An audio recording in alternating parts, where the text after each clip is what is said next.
మైసూరు దసరా సన్నాహాలు ప్రతి సంవత్సరం ఆగస్టులో మైసూర్కు ఏనుగుల ఉత్సవ యాత్రతో ప్రారంభమవుతాయి. దసరా ఉత్సవాల కోసం ఏనుగులు మైసూరుకు వెళ్లడాన్ని గజపయనం అంటారు. విజయదశమి నాడు మైసూర్ దసరాలో శిక్షణ పొందిన ఏనుగులతో మైసూర్ వీధుల్లో జంబూ సవారీ జరుగుతుంది. మైసూర్ దసరా ఏనుగులు రాజనగరానికి ప్రయాణించే సంప్రదాయం 1610లో శ్రీరంగపట్నంలో ప్రారంభమైంది. అప్పటినుంచి మైసూరు దసరా ఉత్సవాల్లో ఈ ఆచారం అంతర్భాగమైంది.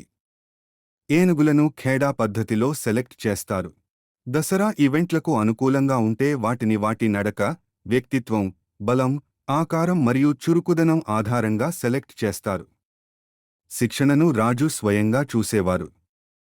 ఏనుగులు సాధారణంగా శిక్షణా శిబిరాలు మరియు జాతీయ ఉద్యానవనాలలో శిక్షణ పొందుతాయి. మహౌట్లు మరియు కవాడీలు సక్రెబైలు మరియు దుబరే అటవీ ప్రాంతాల చుట్టుపక్కల నుండి వచ్చారు. వారు ఉర్దూ, పర్షియన్ మరియు కన్నడ మిశ్రమ భాషలో ఏనుగులతో సంభాషిస్తారు. మైసూర్ దసరా ఏనుగుల ఆహారం రాగి ముద్దే. ఇది రాగులు, ఉలవలు మరియు కొంత మేత మిశ్రమం. అయితే మైసూర్ చేరుకోగానే వీటికి వివిధ రకాల ఆహారాన్ని ఇస్తారు. గోధుమలు, ఉడకబెట్టిన బియ్యం, ఉల్లిపాయలు, కూరగాయలు మరియు పచ్చి శనగలు. రిహార్సల్ తర్వాత కొబ్బరికాయ, బెల్లం, చెరకు, శనగపప్పు, అన్నంలో కాస్త ఉప్పు కలిపి పెడతారు.